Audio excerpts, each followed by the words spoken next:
Iran விவகாரத்தில் America எடுத்திருக்கக்கூடிய முடிவு அப்படிங்கிறது இந்தியாவையும் பாதிச்சிருக்கு.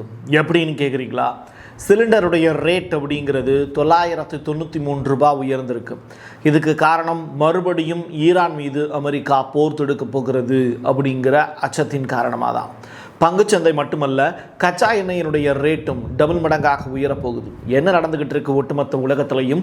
ஜெர்மனி இப்போ வரிஞ்சு கட்டிட்டு அமெரிக்காவுக்கு ஆதரவாக பேசியிருப்பது ஒட்டுமொத்த உலகத்தையுமே ஷாக் ஆக்கியிருக்கு. WW3 ஸ்டார்டிங் டேட் எப்போ?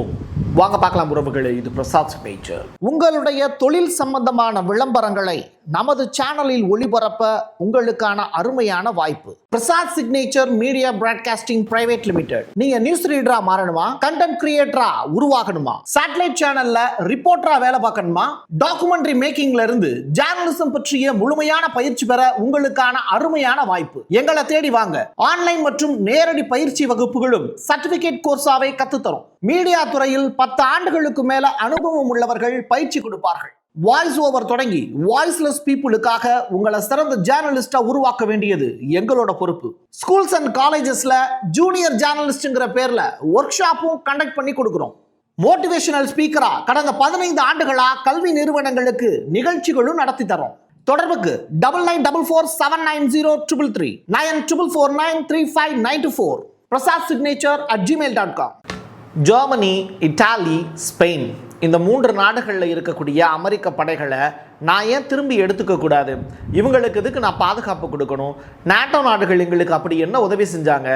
நான் கஷ்டப்பட்டுக்கிட்டு இருக்கும்போது எங்களுக்காக கை கொடுத்தாங்களா என்ன?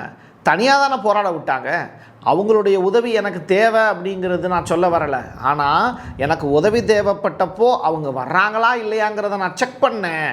அதனால தான் நாட்டோ நாடுகள்கிட்ட உதவி கேட்டேன் அப்படின்னு இப்போ ட்ரம்ப் சொல்லியிருக்கார். அது மட்டும் கிடையாது, அந்த நாட்டில் பாதுகாப்புக்குன்னு இருக்கக்கூடிய அமெரிக்க படைகள் எல்லாத்தையும் நான் திருப்பி எடுத்துக்க போகிறேன். ஸோ இனிமேல் தெரியும் அமெரிக்கானா யாருன்னு அப்படின்னு ஜெர்மன், இட்டாலி, ஸ்பெயின் நாடுகளுக்கு எச்சரிக்கை விடுத்திருக்கார். இது மட்டும் கிடையாது, நாட்டோவில் இருந்து அவர் வெளியேறதை விட நாட்டோவை விட்டு மற்ற நாடுகளை தூக்குவதற்கான வேலைகள் பூரா ட்ரம்ப் செஞ்சுக்கிட்டு இருக்கார். இதை பார்த்து அரண்டு போன ஜெர்மனியினுடைய அதிபர் மெர்ஸு இப்போ ஒரு முக்கியமான ஸ்டேட்மெண்ட் ஒன்று சொல்லியிருக்காரு. அதாவது என்னென்னா, ஸ்டேட் ஆஃப் ஹார்மஸ் இருக்குல்ல, அந்த ஸ்டேட் ஆஃப் ஹார்மஸை நாங்கள் உடைக்க போகிறோம், இராணுவ பலம் கொண்டு உடைப்போம், உடைச்சே தீருவோம் அப்படிங்கிறார். சரியா, எதுக்காக அப்படி கொந்தளிக்கிற அப்படின்னு கேட்டால், அமெரிக்கா எங்களுக்கு ஆதரவாக இல்லாமல் போயிடுச்சுன்னா நாங்கள் யாருக்கு போவோம்? ஈரான் எங்களுக்கு சப்போர்ட் பண்ணோம். யூரோப் நாடுகளில் அமெரிக்கா மட்டும்தான் எங்களுக்கு சப்போர்ட் பண்ணக்கூடிய நாடு. காசு ஈஸி இல்லை அப்படின்னா அவங்க கிட்ட தான் பிச்சை எடுப்போம். இப்படிப்பட்ட சுச்சுவேஷனில் அதெல்லாம் ஜெர்மனிலாம் ஹிட்லர் இருந்த நாடியா? உங்களை மாதிரியான நாடு ஆளுகள்கிட்ட கையில் கொடுத்து இன்றைக்கி அந்த நாடு நாசமாக போயிடுச்சுங்கிறது தான் யதார்த்தமான உண்மை. அமெரிக்கா கிட்டத்தட்ட காலில் விழுந்துட்டாங்க மெர்ஸ் தலைமையிலான ஜெர்மனி அணி. ஃபிஃபா இந்த ஃபுட்பாலில் இருக்க ஜியானி அப்படின்னு சொல்லிட்டு ஃபுட்பால் அமைப்பினுடைய தலைவர் அவர் சொல்கிறாரு, நிச்சயமாக 2026 இந்த ஃபுட்பால் வேர்ல்டு கப்பில் அமெரிக்கா எதிர்த்தாலும் சரி அதில் ஈரான் அணி பங்கேற்கும். ஈரான் அணி நிச்சயமாக எந்த விதமான அச்சுறுத்தலுமின்றி அதில் பங்கு பெறலாம். இட்டாலிக்கு வாய்ப்பு கொடுக்கப்படும், ஈரானுடைய வாய்ப்பு பிடிங்கி இட்டாலி கொடுத்துருவோம் அப்படின்னு சொல்லக்கூடிய விஷயங்களே யாரும் காதில் போட்டுக்காதீங்க. நிச்சயமாக அமெரிக்காவினுடைய ஒரு சப்போர்ட்டோடு தான் கண்டிப்பாக ஈரான் அணி உள்ளே வரும் அப்படின்னு சொல்லியிருந்தார். அதுக்கு ட்ரம்ப்புக்கிட்ட போய் பத்திரிகையாளர் கேள்வி கேட்குறாங்க, இந்த மாதிரி ஈரான் அணி உள்ளே வரப்போகுதாமே அப்படின்னு. அவங்க வந்தால் வரட்டும், எனக்கு ஒன்றும் அதனால் ஒன்றும் ப்ராப்ளம் இல்லை, விளையாடட்டும் அப்படின்னு சொல்லிட்டார். சரி, அவங்க ஜெயிச்சா உங்களுக்கு எப்படி இருக்கும் அப்படின்னு. வருத்தமாக தான் இருக்கும். எப்படி? ஈரான் அணி ஜெயிச்சதுன்னா இவருக்கு வருத்தமாக இருக்குமா? ஸ்போர்ட்டிவாக பார்க்குறதுக்கு துப்பு இல்லை.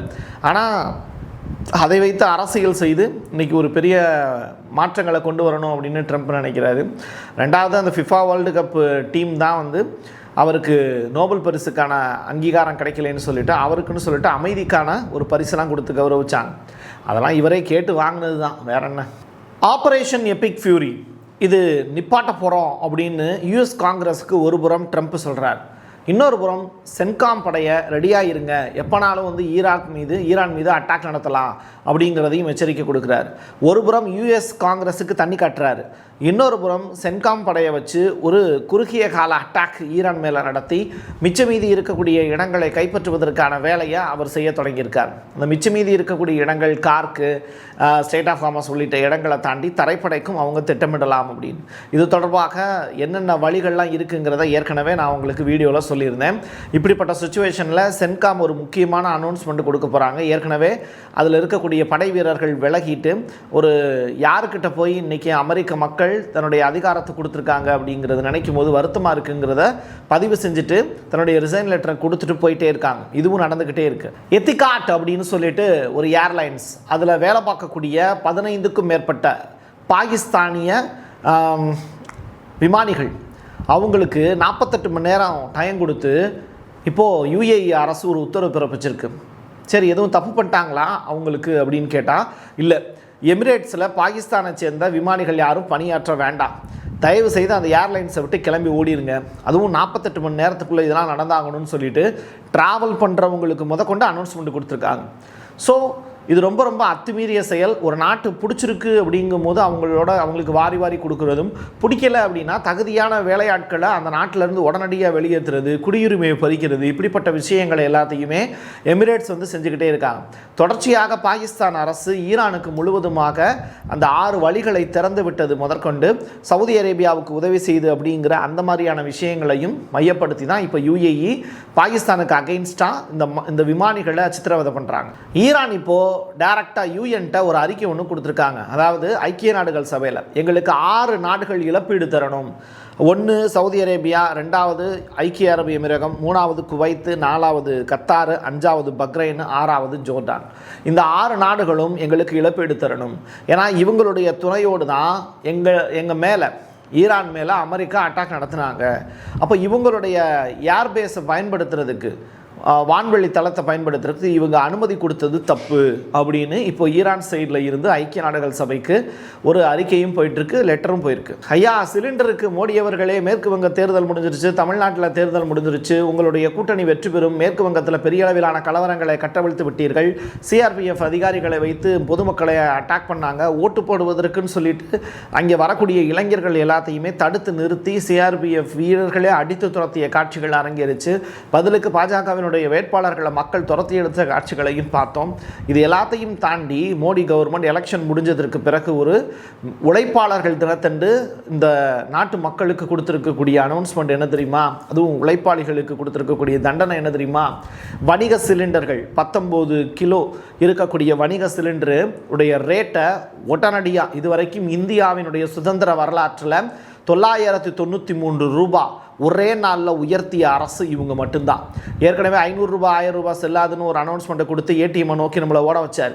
நம்ம காசை நம்மளே எடுக்க முடியல.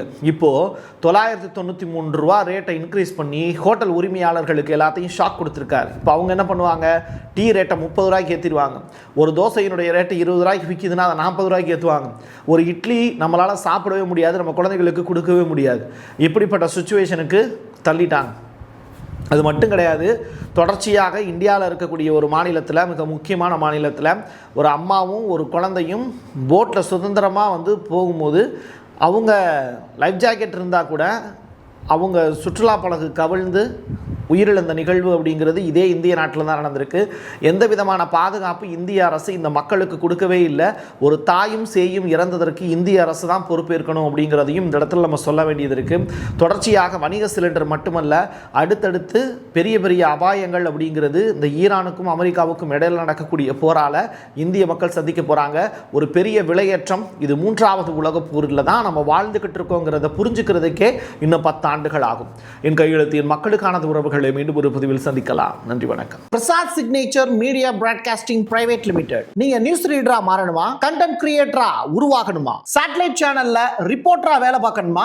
டாக்குமெண்ட்ரி மேக்கிங்ல இருந்து ஜர்னலிசம் பற்றிய முழுமையான பயிற்சி பெற உங்களுக்கான அருமையான வாய்ப்பு. எங்களை தேடி வாங்க. ஆன்லைன் மற்றும் நேரடி பயிற்சி வகுப்புகளும் சர்டிபிகேட் கோர்ஸாவே கத்துத்தரும். மீடியா துறையில் 10 ஆண்டுகளுக்கு மேல அனுபவம் உள்ளவர்கள் பயிற்சி கொடுப்பார்கள். வாய்ஸ் ஓவர் தொடங்கி வாய்ஸ்லெஸ் பீப்புளுக்காக உங்களை சிறந்த ஜேர்னலிஸ்டா உருவாக்க வேண்டியது எங்களோட பொறுப்பு. ஸ்கூல்ஸ் அண்ட் காலேஜஸ்ல ஜூனியர் ஜேர்னலிஸ்ட்ங்கிற பேர்ல ஒர்க் ஷாப்பும் கண்டக்ட் பண்ணி கொடுக்கிறோம். மோட்டிவேஷனல் ஸ்பீக்கரா கடந்த 15 ஆண்டுகளா கல்வி நிறுவனங்களுக்கு நிகழ்ச்சிகளும் நடத்தி தரோம். தொடர்புக்கு 9944790333 94493594 prasad@gmail.com. உங்களுடைய தொழில் சம்பந்தமான விளம்பரங்களை நமது சேனலில் ஒளிபரப்ப உங்களுக்கான அருமையான வாய்ப்பு.